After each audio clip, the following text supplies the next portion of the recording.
السلام علیکم ورحمۃ اللہ وبرکاتہ۔ میری بھانجی یتیم ہوئی تو میں اسے اپنے گھر لے آئی اور بڑے بیٹے کے ساتھ اس کا نکاح کر دیا، لیکن بیٹے نے شادی کی رات ہی اسے طلاق دے دی۔ میں نے بیٹے کو بہت برا بھلا کہا اور بہو کی عدت پوری ہوتے ہی اس کا نکاح اپنے دوسرے بیٹے کے ساتھ کر دیا، لیکن اس بار بھی وہی ہوا تو میں پریشان ہو گئی۔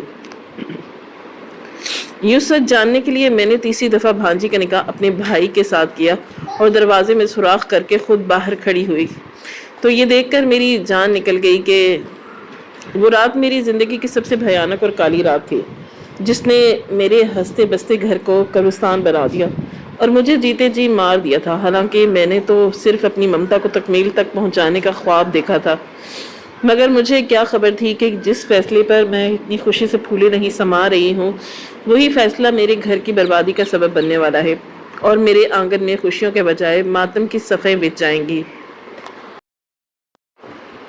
میری بھانجی صدف مجھے اپنی جان سے بھی زیادہ عزیز تھی، کیونکہ اس دنیا میں اس کا میرے سوا کوئی بھی نہیں تھا اور میں نے اسے اپنی سگی اولاد سے بڑھ کر چاہا تھا۔ اس کی معصومیت اور بھولا پن مجھے اس قدر بھاتا تھا کہ میں ایک پل کے لیے بھی اسے اپنی نظروں سے اوجھل نہیں ہونے دیتی تھی۔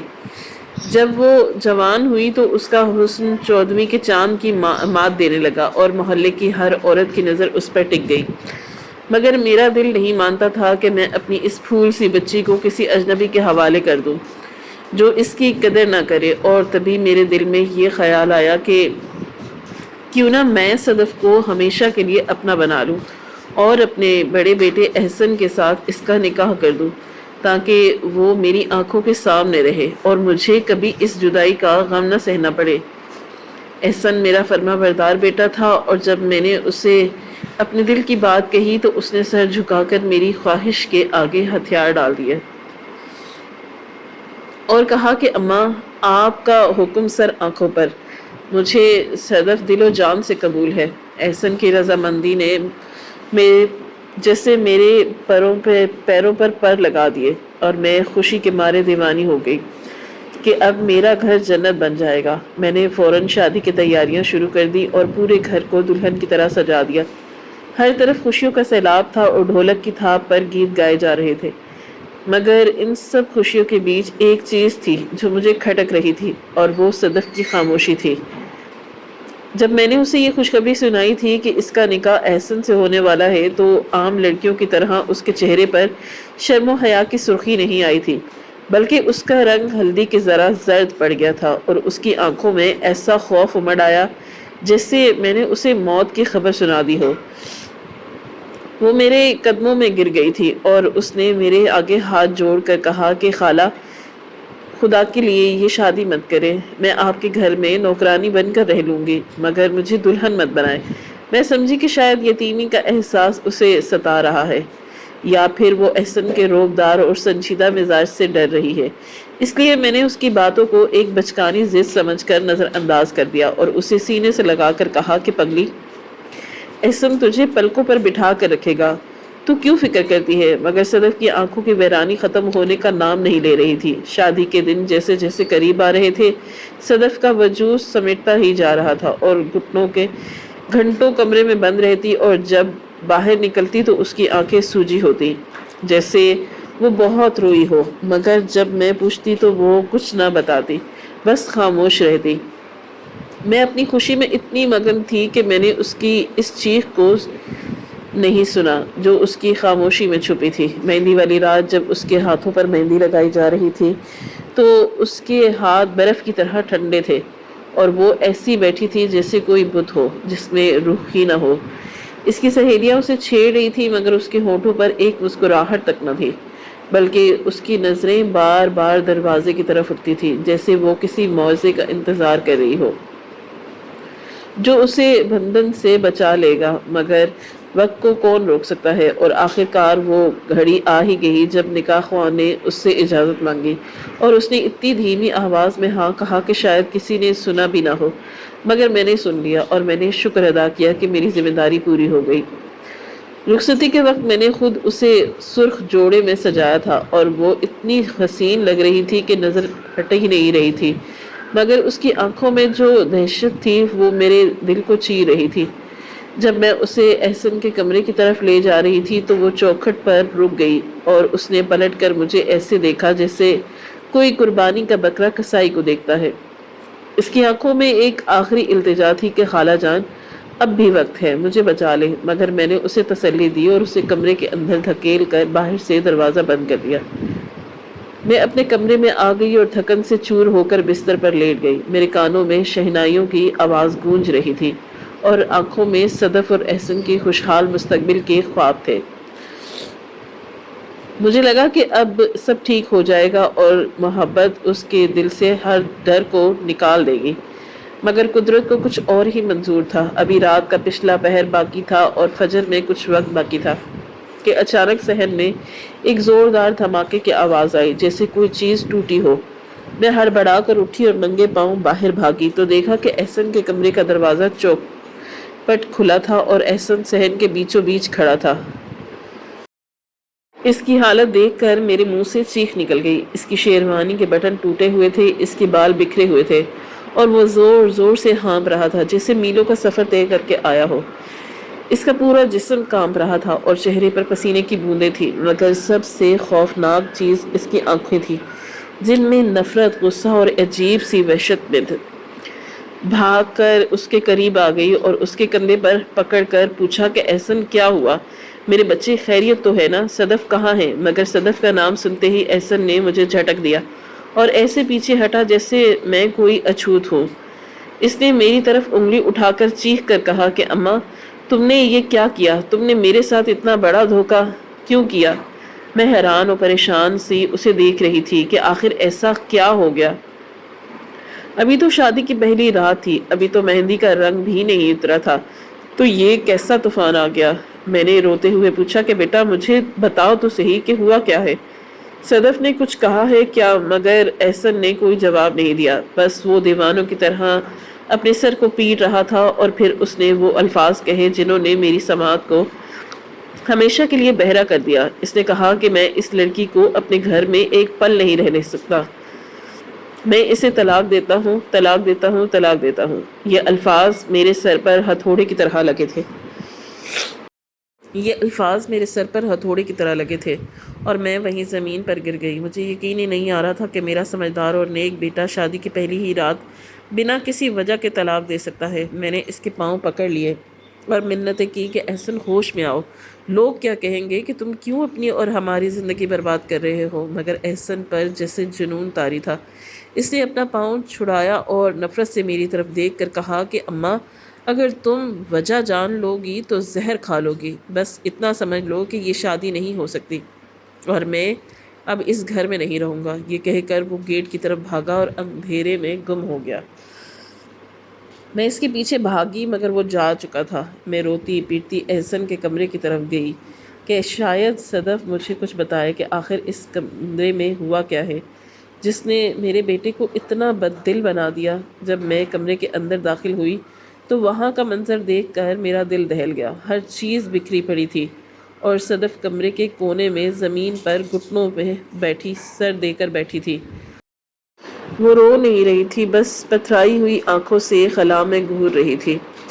میں نے اس کا کندھا جھنجھوڑا اور چیخ کر پوچھا کہ صدف بتا کیا ہوا ہے؟ احسن کیوں گیا ہے؟ تو نے کیا کیا ہے اس کے ساتھ ہی؟ مگر صدف نے کوئی جواب نہیں دیا، بس اس نے ایک بار سر اٹھایا، مجھے دیکھا اور اس نظروں میں ایک عجیب سا سکون تھا جیسے اسے پہلے سے معلوم تھا کہ یہی ہونے والا ہے۔ اس کی خاموشی میرے سوالوں کا گلا گھونٹ رہی تھی اور مجھے سمجھ نہیں آ رہا تھا کہ میں اپنی قسمت کو روں یا اپنے فیصلے کو، جس نے ایک ہی رات میں سب کچھ خاک میں ملا دیا تھا، اور یہ تو ابھی شروعات تھی۔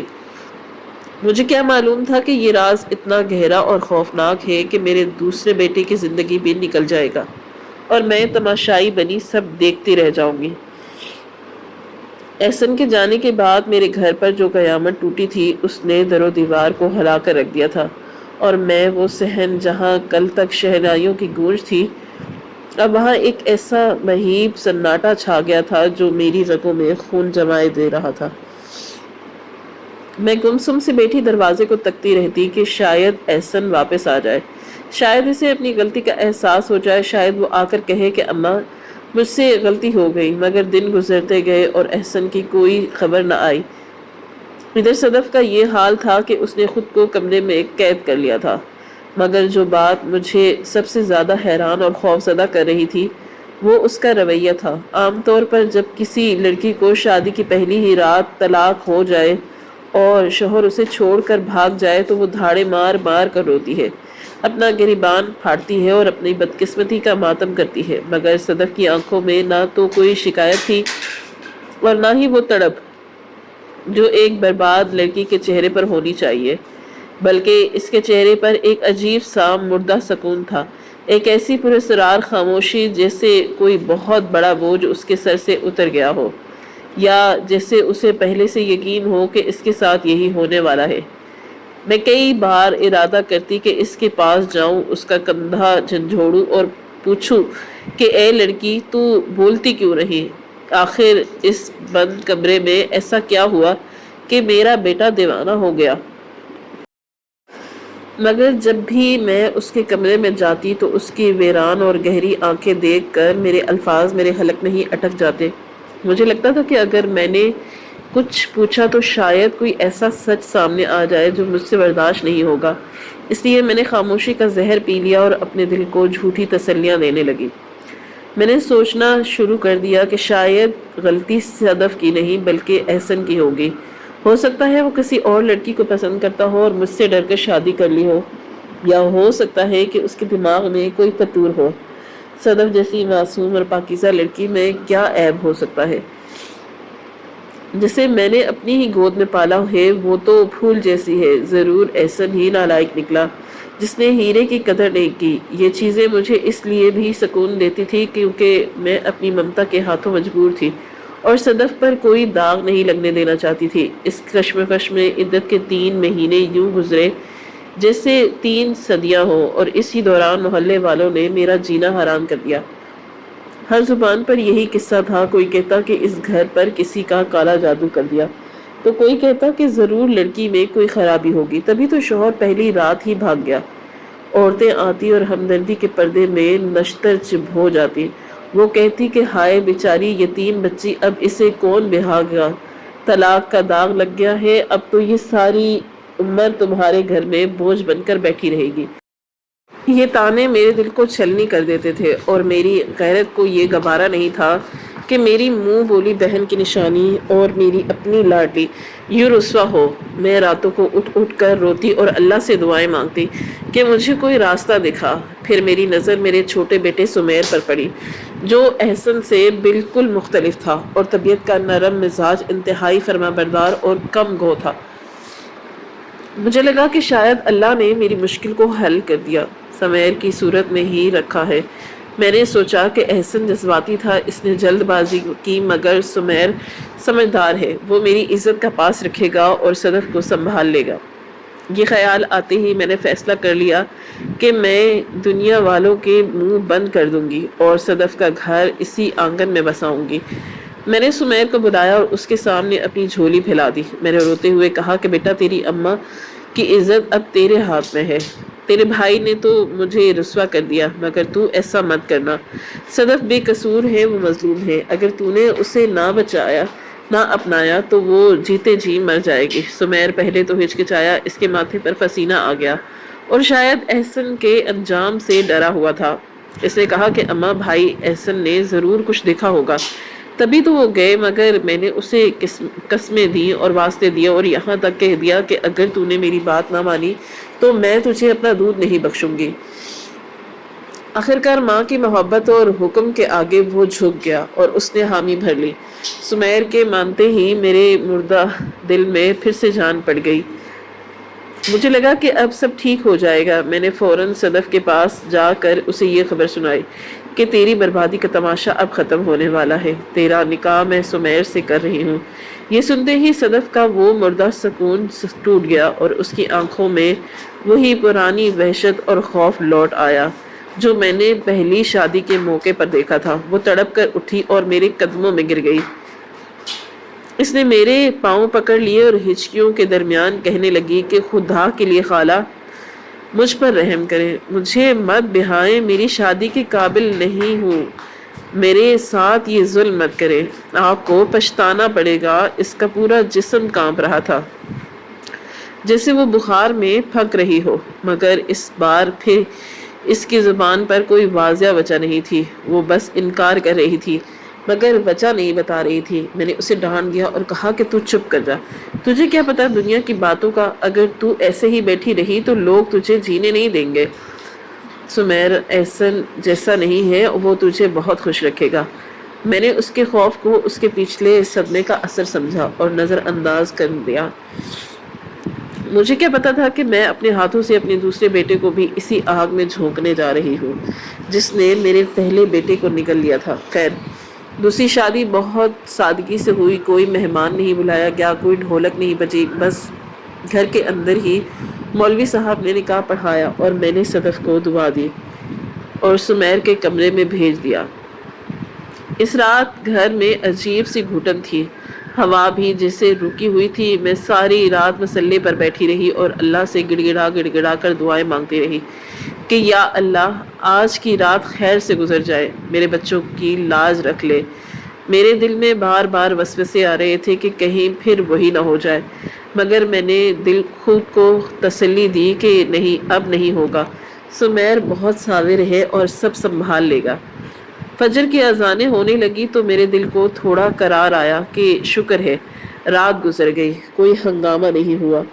پر امید ہو کر کچن کی طرف گئی کہ آج میں اپنے ہاتھوں سے اپنے بیٹے اور بہو کے لیے ناشتہ بناؤں گی۔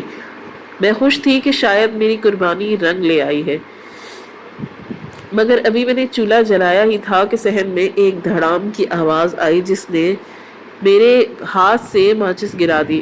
یہ آواز بالکل ویسی ہی تھی جیسے احسن کی شادی کی رات آئی تھی۔ میرا دل اچھل کر حلق میں آ گیا۔ میں دیوانہ وار شہر کی طرف بھاگی اور وہاں کا منظر دیکھ کر میرے قدم وہیں جم گئے۔ سمیر کا دروازہ کھلا ہوا تھا اور سمیر صحن میں گھٹنوں کے بل بیٹھا قے کر رہا تھا۔ اس کی حالت احسن سے بھی زیادہ خراب تھی۔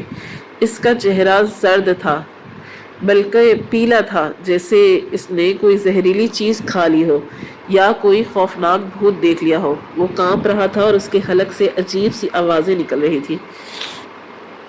میں چیخ مار کر اس کے پاس گئی اور اس کا سر اپنی گود میں رکھ لیا۔ میں نے پوچھا سمیر کیا ہوا؟ میرے بچے بول کیا ہوا؟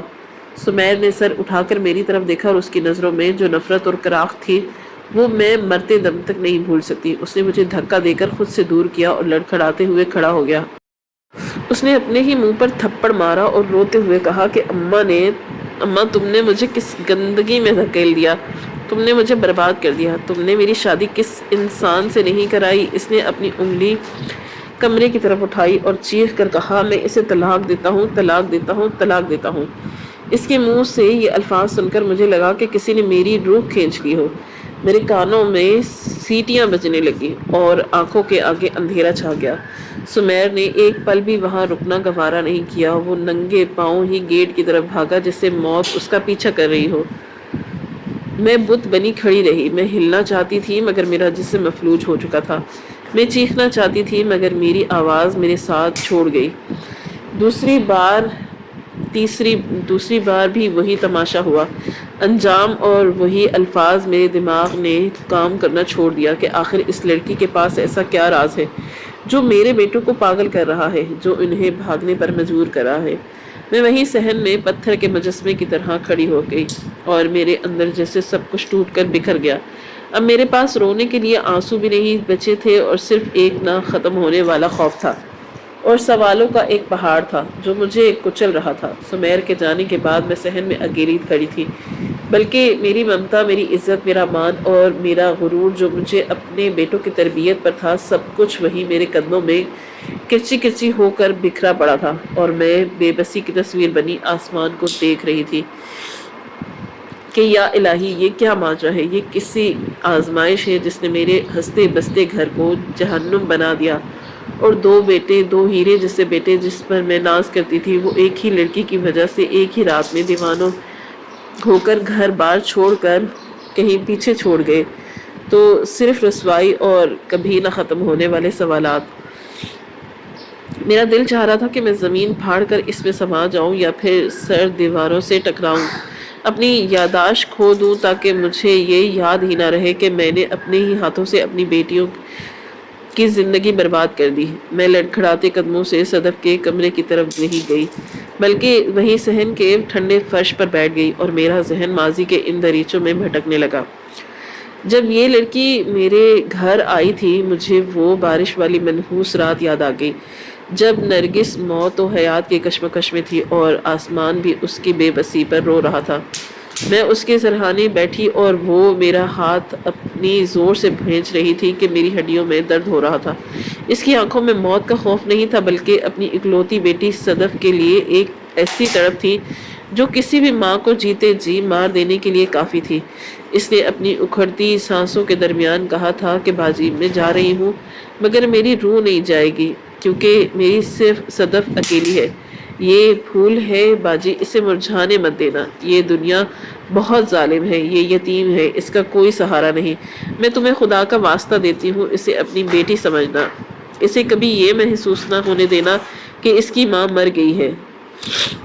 میں نے روتے ہوئے اس کے ٹھنڈے ماتھے پر ہاتھ رکھ کر چوما تھا اور قرآن کی قسم کھا کر کہا تھا کہ نرگس تو چین سے مر جا، میں وعدہ کرتی ہوں کہ جب تک میری سانس میں سانس ہے صدف کا کانٹا بھی نہیں چبھنے دوں گی، میں اسے اپنی سگی بیٹیوں سے بڑھ کر چاہوں گی اور اسے ایسی خوشیاں دوں گی کہ یہ تجھے بھی بھول جائے گی۔ اس وعدے کے بعد نرگس کے چہرے پر جو سکون آیا تھا وہ مجھے آج بھی یاد ہے، مگر آج میں اس کی روح کو کیا منہ دکھاؤں گی؟ میں نے تو اس کی امانت میں خیانت کر دی، میں نے تو اس کے پھول کو انگاروں پر لٹا دیا، میں نے اسے بیٹی بنا کر پالا ضرور، اس کے ناز نخرے اٹھائے، اسے شہزادیوں کی طرح رکھا، مگر جب اس کا گھر بسانے کی باری آئی تو میں نے اسے ایسے دلدل میں دھکیل دیا جہاں سے واپسی کا کوئی راستہ نہیں تھا۔ میرا دل خون کے آنسو رو رہا تھا کہ اے نرگس مجھے معاف کر دے، میں تیری مجرم ہوں، مگر ساتھ ہی میرے اندر ایک اور آواز بھی سر اٹھا رہی تھی، ایک ایسی آواز جو ممتا کی تھی بلکہ شک کی تھی، اور وہ آواز میرے دل میں زہر گھول رہی تھی کہ آخر اس لڑکی میں ایسا کیا عیب ہے جو میری نظروں سے اوجھل نہیں ہو رہا۔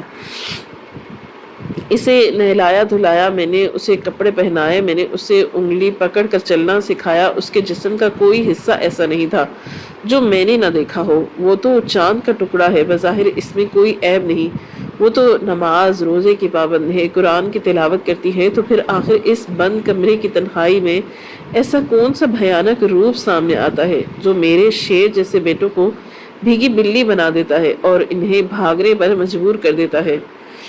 کیا یہ کوئی چڑیل ہے؟ کیا اس پر کسی بدروح کا سایہ ہے؟ یا پھر یہ کوئی ایسی گناہگار عورت ہے جس کے ماضی کا کوئی ایسا کالا سچ ہے جو یہ چھپائے بیٹھی ہے؟ میرا شک یقین میں بدلنے جا رہا تھا کہ قصور میری بیٹوں کا نہیں بلکہ اس لڑکی کا ہے، کیونکہ اگر احسن غلط ہوتا تو سمیر تو ٹھیک تھا، اگر سمیر کو وہم ہوا تھا تو احسن تو سمجھدار تھا۔ نہیں، دال میں کچھ تو کالا ہے، بلکہ پوری دال ہی کالی ہے، اور یہ خاموشی لڑکی جو مظلوم بنی بیٹھی ہے دراصل یہی سب سے بڑا ظالم ہے جو میرے گھر کی جڑیں کاٹ رہی ہے۔ میرا غصہ اور نفرت اس قدر بڑھ گیا کہ میں نے اس وقت فیصلہ کر لیا کہ اب میں چپ نہیں بیٹھوں گی، اب میں روؤں گی نہیں بلکہ اس راز کا پردہ چاک کروں گی، چاہے اس کے لیے مجھے کتنا ہی بڑا قدم کیوں نہ اٹھانا پڑے۔ محلے والوں کی باتیں اب میرے کانوں میں پگھلا سیسا بن کر اتر رہی تھی، ہر کوئی میری طرف انگلی اٹھا رہا تھا کہ دیکھو یہ وہی عورت ہے جو یتیم بچی پر ظلم کر رہی ہے، مگر انہیں کیا خبر کہ ظلم اس بچی پر نہیں بلکہ میرے بیٹوں پر ہوا ہے۔ میرے دماغ میں ایک جھماکا ہوا اور مجھے اپنے بھائی رفیق کا خیال آیا، رفیق جو اپنی بیوی کے انتقال کے بعد اسے تنہا تھا اور ایک نڈر مضبوط اعصاب کا مالک اور جہاں دیدہ مرد تھا۔ اس نے زندگی کے سرد و گرم دیکھے تھے اور میرے بیٹوں کی طرح کچا نہیں تھا۔ مجھے لگا کہ یہی وہ مرد ہے اور وہی آدمی ہے جو اس بلا کا مقابلہ کر سکتا ہے اور مجھے سچ بتا سکتا ہے۔ میں جانتی تھی کہ یہ فیصلہ بہت عجیب ہے، لوگ تھو تھو کریں گے کہ دو جوان بیٹوں کے بعد اب بڈھے ماموں سے شادی کروا رہی ہے، مگر میری عقل پر پردہ پڑ چکا تھا، مجھے بس سچ چاہیے تھا۔ میں نے اسی شام رفیق بھائی کو بلایا اور ان کے سامنے رو رو کر سارا حال بیان کر دیا۔ میں نے انہیں کہا کہ بھائی میری عزت بچا لو، میرے گھر کو اس عذاب سے نکال لو، میں صدف کا نکاح آپ سے کرنا چاہتی ہوں تاکہ پتہ چلے کہ آخر ماجرا کیا ہے۔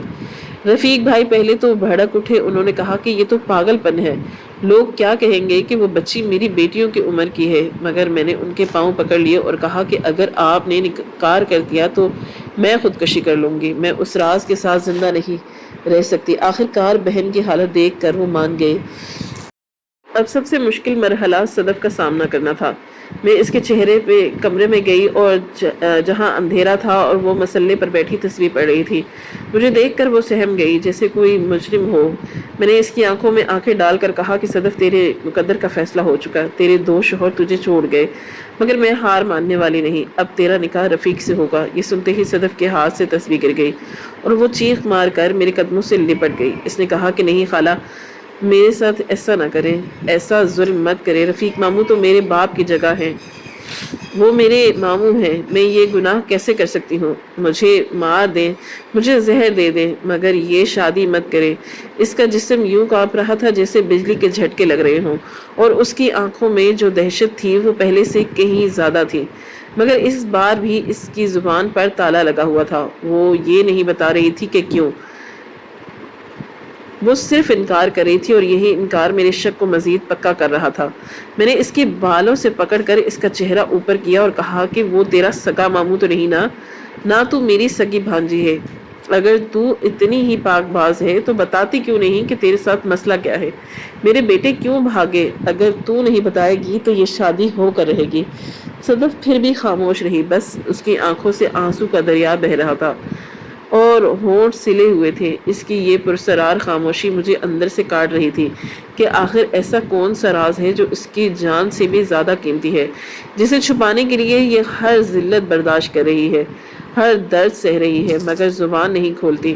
میں نے اسے وہیں روتا چھوڑا اور باہر نکل آئی اور دروازے کو باہر سے کنڈی لگا دی تاکہ وہ بھاگ نہ سکے۔ اب میرے دل میں کوئی رحم نہیں تھا، بلکہ ایک جنون تھا، ایک آگ تھی جو صرف سچ جان کر ہی بجھ سکتی تھی۔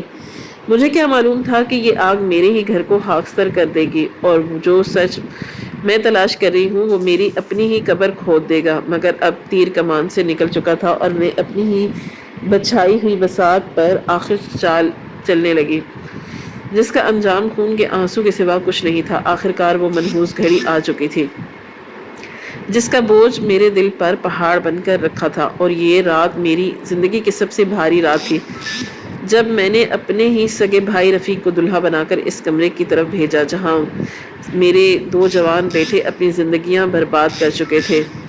رفیق بھائی کے قدم منو بھاری تھے اور وہ بار بار مڑ کر میری طرف دیکھ رہے تھے۔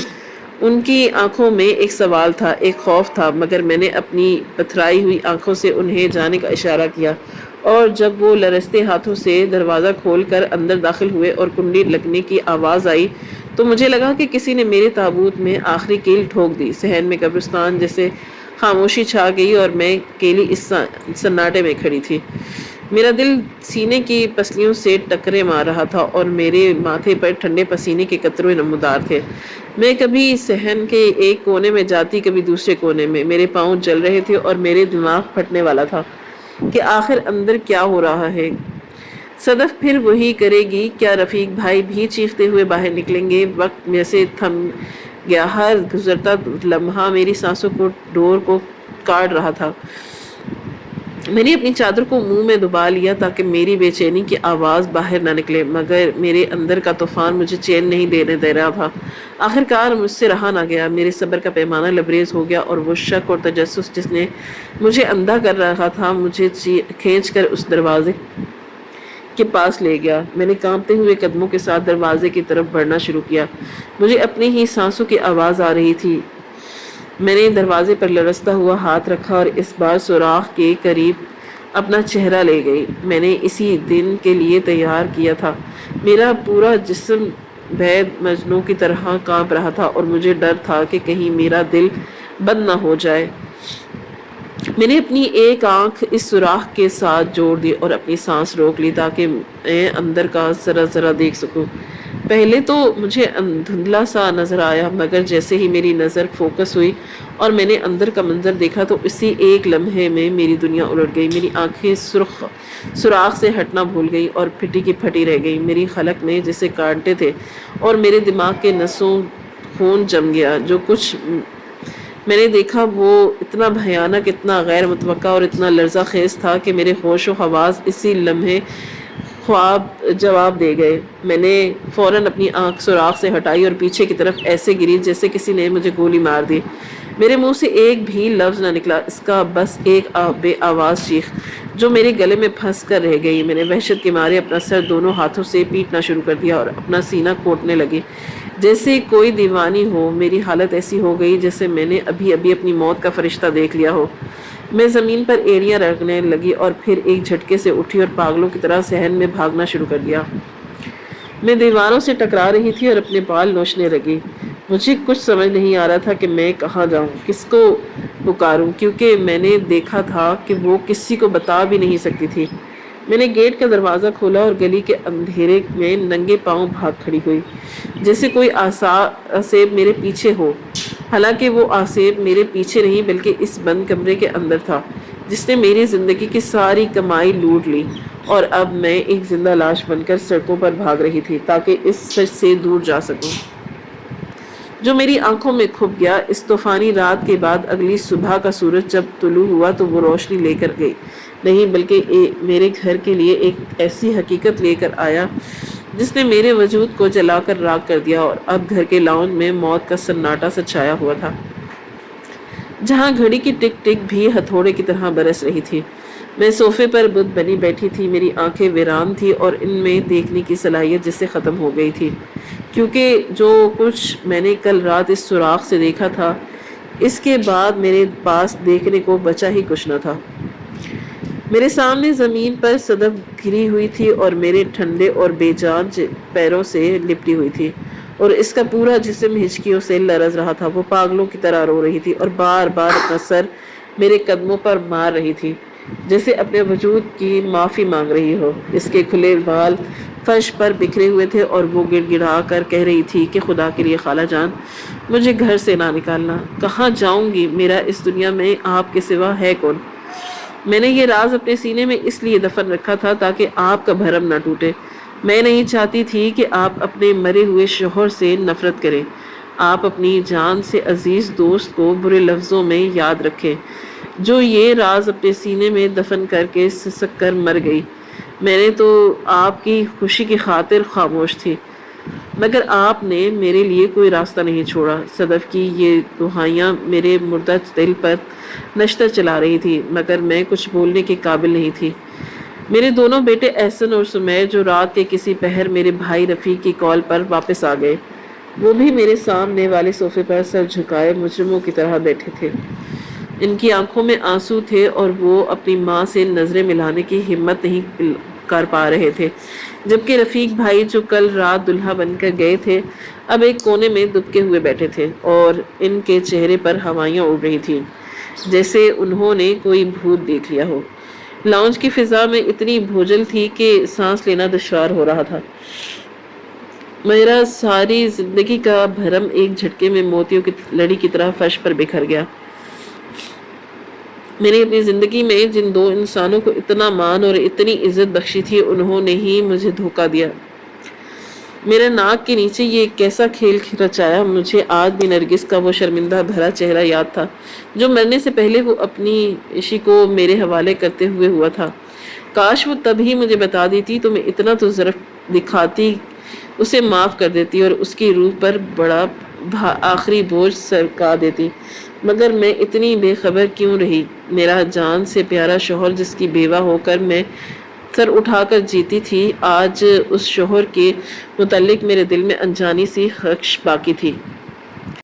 میں بالکل گمسم سی بیٹھی تھی، آنکھیں رو رو کر خشک ہو گئی تھی، مگر صدمہ ایسا تھا کہ کم نہ ہوا۔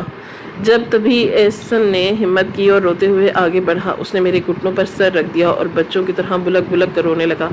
اس نے کہا کہ اماں مجھے معاف کر دینا، ہم بھاگ گئے تھے کیونکہ ہمارے پاس کوئی چارہ نہیں تھا۔ ہم آپ کو کیسے بتاتے کہ جس لڑکی کو آپ ہماری دلہن بنا رہی ہیں وہ کوئی اور نہیں بلکہ ہمارے باپ کی نشانی اور ہماری سگی بہن ہے۔ یہ الفاظ سنتے ہی میرے اندر رہا سہا ضبط بھی ٹوٹ گیا۔ میں نے بے نور نظروں سے صدف کی طرف دیکھا جو اب فرش سے اٹھ کر اپنی کانپتی انگلیوں سے وہ زنگ آلود ٹرنک کھول رہی تھی جو اس نے راز کا آمین تھا۔ اس نے اس میں سے وہی پرانا بوسیدہ نکاح نامہ اور ایک خط نکالا اور میرے سامنے لرزتے ہاتھوں سے رکھ دیا۔ یہ وہی ثبوت تھا جس نے میرے گھر کی بنیادیں ہلا دی تھی۔ صدف نے سسکتے ہوئے کہا کہ خالہ جان یہ دیکھ لیں، یہ میری ماں اور آپ کے شوہر کا نکاح نامہ ہے۔ جب وہ زندہ تھے تو انہوں نے میرے ماں نرگس سے چھپ کر نکاح کیا تھا کیونکہ وہ نرگس سے محبت کرتے تھے، مگر آپ کے ڈر سے، وہ خاندان کی عزت کی وجہ سے وہ اس رشتے کو دنیا کے سامنے نہیں لا سکے۔ اور جب میری ماں نرگس مجھے جنم دے کر مر رہی تھی تو اس نے ابا جی سے وعدہ لیا تھا کہ وہ مجھے کبھی رلنے نہیں دیں گے، اور ابا جی نے بھی مرتے دم تک یہ راز اپنے سینے میں رکھا اور مجھے آپ کی گود میں ڈال دیا، اس یقین کے ساتھ کہ آپ مجھے ماں بن کر پالیں گی۔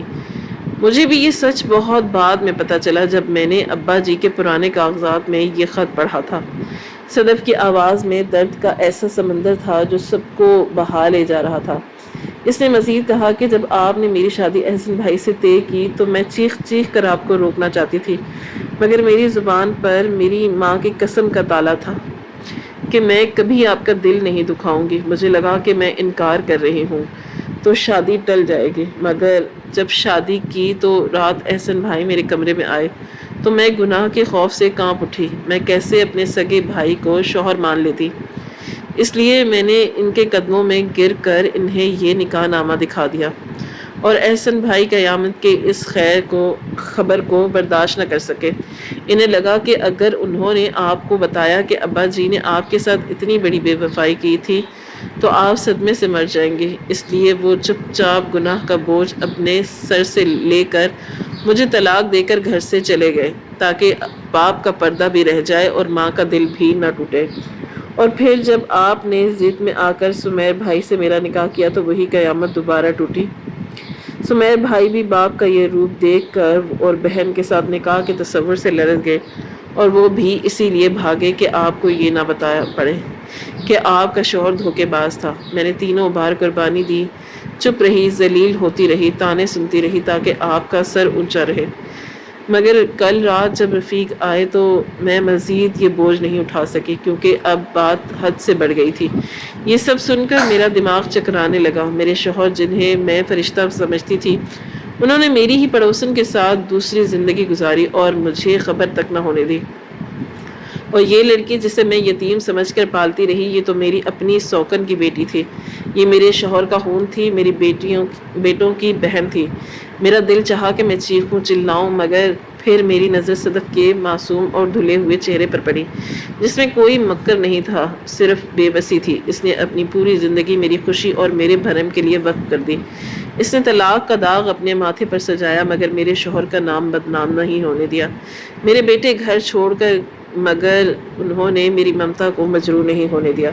اسی لمحے مجھے اپنی ممتا اور اپنی انا کے خول سے باہر نکل کر حقیقت کو دیکھنا پڑا کہ قصوروار یہ بچی نہیں تھی اور نہ ہی میرے بیٹے تھے، قصوروار تو وہ حالات تھے اور شاید وہ انسان تھا جو ہم سب کو چھوڑ کر چلا گیا۔ میں نے کانپتے ہاتھوں سے صدف کی طرف ہاتھ بڑھایا۔ میرا غصہ جھاگ کی طرح بیٹھ گیا اور اس کی جگہ ایک گہرے دکھ اور رحم نے لے لی۔ میں نے صدف کو بازو سے پکڑ کر اوپر اٹھایا اور اسے اپنے سینے سے لگا لیا۔ ہم دونوں دھاڑے مار مار کر رونے لگے۔ پورا لاؤنج ہماری چیخوں اور سسکیوں سے گونج اٹھا۔ احسن اور سمیر بھی دوڑ کر میرے پاس آئے اور ہم سب ایک دوسرے کے گلے لگ کر روتے رہے جیسے برسوں کا غبار نکال رہے ہوں۔ میں نے صدف کا ماتھا چوما اور کہا کہ میری بچی مجھے معاف کر دے، میں نے تجھے بہت دکھ دیے، میں اندھی ہو گئی تھی، مگر آج سے تو میری بہو نہیں، میری بیٹی ہے، میری سگی بیٹی سے بڑھ کر ہے، کیونکہ تو نے وہ قربانی دی ہے جو شاید کوئی سگا بھی نہ دیتا۔ تو نے میرے بیٹوں کو گناہ عظیم سے بچایا اور میرے شوہر کی عزت بھی رکھی۔ آج سے یہ گھر تیرا ہے اور ہم تیرے محافظ۔ رفیق بھائی بھی نم آنکھوں سے یہ منظر دیکھ رہے تھے اور اللہ کا شکر ادا کر رہے تھے کہ سچ سامنے آ گیا، وہ کتنا ہی کڑوا کیوں نہ ہو۔ اس دن کے بعد ہمارے گھر سے خوشیاں تو شاید روٹ گئی تھی مگر سکون واپس آ گیا، کیونکہ اب ہمارے درمیان کوئی راز نہیں تھا، اور صدف جس میں نے کبھی بھانجی سمجھا تھا، کبھی بہو بنانے کی کوشش کی تھی، اب وہ اس گھر کی سب سے لاڈلی اور عزت دار بیٹی بن کر ہمارے ساتھ تھی، اور ہم سب مل کر اس زخم کو بھرنے کی کوشش کر رہے تھے جو تقدیر نے ہمیں لگایا تھا۔ آج ہماری کہانی آپ کو کیسی لگی کامنٹ باکس میں اپنی رائے کا اظہار ضرور کریں اور ہمارے چینل کو سبسکرائب کریں. شکریہ. اللہ حافظ.